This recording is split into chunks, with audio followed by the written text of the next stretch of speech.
Marcus, thank you so much for joining us for Behind the Baseline with Better.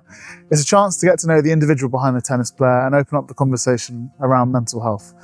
I'd love to know, why is raising awareness around mental health and suicide prevention important to you? I think it's important. I mean, we all see the numbers, but we need to come up with some sort of solution. And I think, people are talking about it more nowadays, which is great, but actually taking action, what you do with free therapy sessions and things like that, that's when you're taking action on your mental health. Because I think the awareness is getting there. It can still get better, but I think it's important, as if we can, save one more life that, could have gone a different way, then that's a success in itself. And I think, talking to each other and finding the similarities, I think it's really going to help. Well, as a charity, when we first started, everything we did raised awareness. It brought people together who shared a similar interest, and for us, we take this unique approach to softly raising awareness. But we wanted to make a difference, and as you touched on, we found therapy to be that way.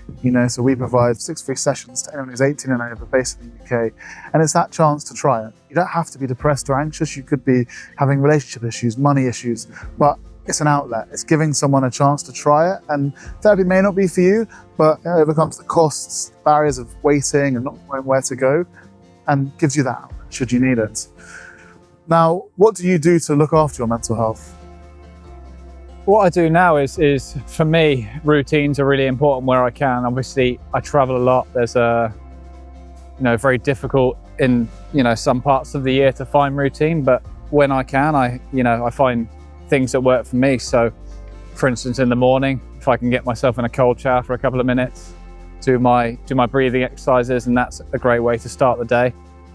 And, when I can, check in with myself, and, I've learned a lot over the past few years. So I got a better understanding of where my limits are with certain things. So just actually taking some days where I don't do a lot, and as much as I can spend time alone and breathe.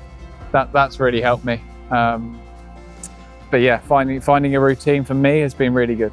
And you touched on these breathing exercises. How did you come across them?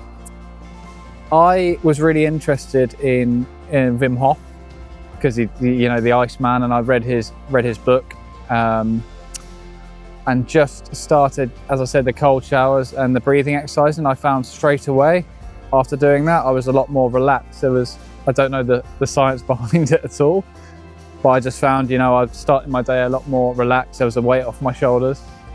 And although I can't do that every day, I try. And more importantly, I notice it's different when I haven't done it for a few days. And for me, it really works. That's nice. Outside of that, what does self-care look like for you? You've got a busy schedule. You're moving from city to city, country to country. What do you do, and how do you look after yourself from a self-care perspective? That looks different each week, but I mean, for me, having a shave when I can, I spend time in going to my barbers and getting, a hot towel shave, having a haircut, breathing, spend time off my phone a little bit, looking after myself in a appearance. I think that's important as well, because at my lowest times, I hadn't had a shave in a long time. I wasn't really moving. I take myself up for a walk sometimes. That is what self-care looks like for me. Even when I go to a tournament abroad, I'll find a coffee shop or a spot where I can walk to. If I'm by the sea, I'll go and dip my feet in, sometimes get in fully, but just getting myself out in nature, away from the madness that my head can create sometimes. Even if I do that for 10 minutes a day, that's better than zero. Trying to be present and enjoy the surroundings. It's easy to be on our phones and to be head down, but just to spend minutes now looking at nature, the trees, the sky, the cloud formations, whatever it is, that in itself is beautiful and keeps us present, because it is so easy to get carried away. It's very, I find, when I'm more stressed out, and other times I look at my screen time and the phone's going mad, and I think it's addictive. I think it's habitual, and I think it, you have to consciously take time away from that. And it's difficult for me sometimes because, I don't want to miss anything, but actually, if I'm in a good mental spot, then my life will take care of itself. I don't want to get in that spiral of madness. Yeah, it makes sense. And what makes you happy? What makes me happy are the simple things, you know, I love taking my kids to the local airfield, watch the planes take off, which people practice, you know, their pilot license. So you have some, you know, breakfast there. And just, you know, seeing them, taking them to school, picking them up sometimes. I love playing sport.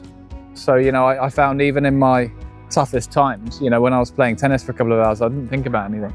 I was just thinking about that and it didn't carry on. I love watching football. Again, whatever you're going through in life for those 90 minutes or whatever, you forget about it. And sometimes distraction is really good. But I do think, you know, addressing the issues, or not even issues, whatever you're uncomfortable with at the time, is important as well. But sometimes just keeping yourself busy with activities, friends. I love 10-pin bowling. I haven't been for ages, but I love that. I'm basically a big child. When you have children, it gives you an excuse to be a child as well. Exactly. Not sure they like the activities as much as I do, but it's my excuse. But, you know, we found it when we started the charity. We did these in-person events that, as I said, bring people together. But it encourages self-care. Because as we grow up, as we get busier, that's the thing that drops away. So is it painting? Is it going bowling? Is it cooking? Is it doing a fitness class? It's so easy to drop them. But if we can be selfish and put that in for ourselves, we benefit because we enjoy it. Yeah, and people around us benefit as well. From my experience, the more comfortable I am, the better I am to be around. You know, it's very easy to get wrapped up in, you know, not making money, which is important. You need to, you know, provide and make money. But I think, you know, I've been so obsessed with it. You know, when I first retired, it was like, I need to earn this money, and it's all you end up thinking about and doing. And, you know, as you know, you can't take it with you, and you feel like you've wasted part of your life just doing that, and you neglect yourself. And then probably, if you ask people, I was probably a pain to be around as well. And when you're having a bad day, what do you do? How do you overcome those difficult days? I think my acceptance has got better over it. You know, I try and stay calm. I try and, you know, breathe through it. But sometimes you just have a bad day, and that's okay. You know, I used to be, ironically, a perfectionist, in the sense that if I, you know, wasn't feeling great, or if I snapped, or if I was a bit moody or tired, you know, I'd have unrealistic expectations of myself. Just the effort is enough sometimes, and accepting, okay, that wasn't a great day, so how do I make tomorrow better? The sleep. What am I eating? Am I helping other people? Because that's for me, that's when it started getting good, when, you know, you start thinking about other people as well. How can I make their day better? And you feel better inside. Yeah. You know, I've been personally, you know, what I've done the last few years, and my job is very selfish, you know, trying to win matches, or you're booking your own transport and win.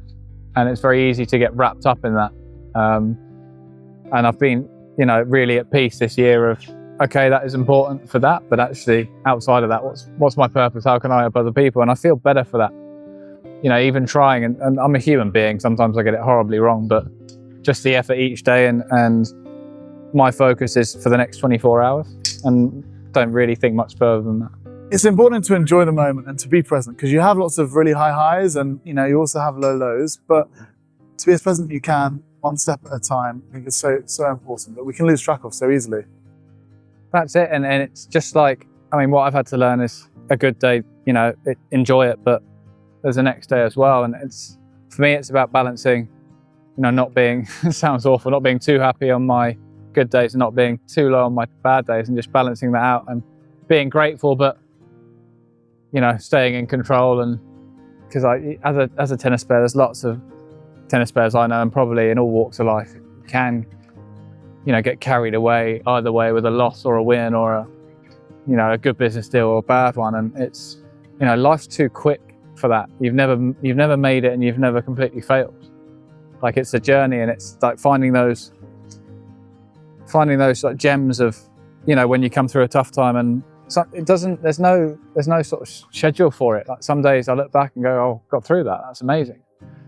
But without those tough days, I can't appreciate it, you know. And from my experience, when everything goes too well, I don't really learn anything, and I don't know how good that is for me. You know, I need life to life a little bit, so I, you know, try and grow and have some experience, because you know, on your last day, you want to be able to, you know, someone looks at your life and learns something from it, or smiles, or, you know, experiences it. And unfortunately, you need tough times for that as well, I suppose.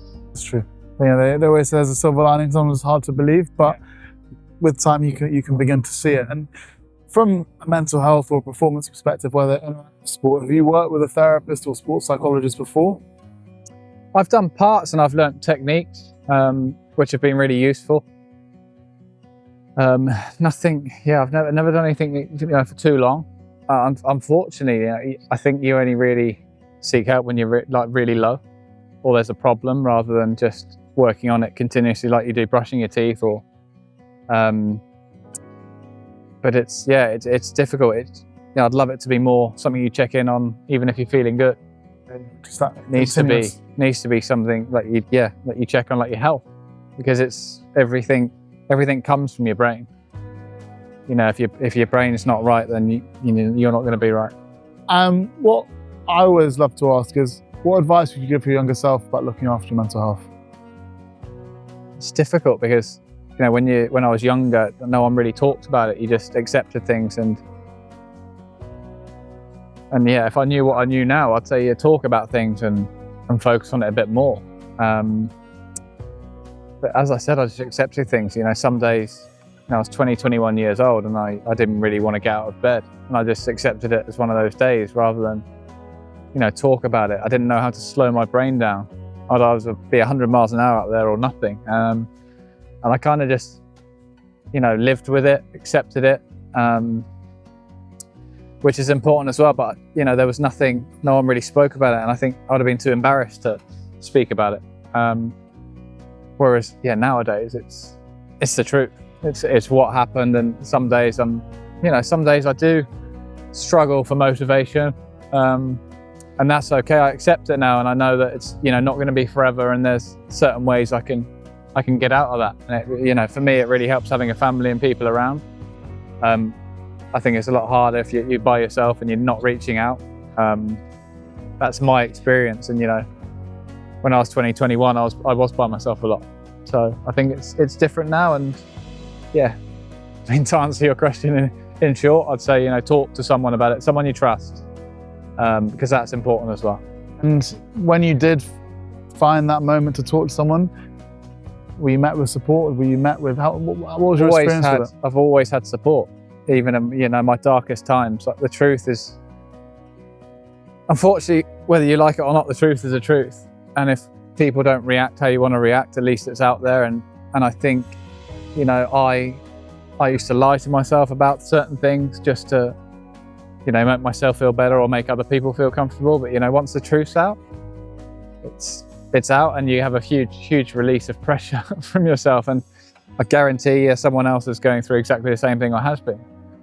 So I think it's, you know, it's scary. For sure it's scary talking about things. You know, I think it's human nature to care about what other people think to a certain extent, but, you know, it's if it's eating you up inside, the truth is always, you know, the self-honesty is always the best thing. Yeah, I love that. Well, Marcus, thank you so much for your time. Thank you for your support. Thank you. Very appreciate it. And we've got you a little better patch. Look at that. For you to add to your kit whenever you can. Love the colour. Absolutely love the colour. Looks well on white as well. There you go. That's great. Amazing. Can't wait to get it on the kit.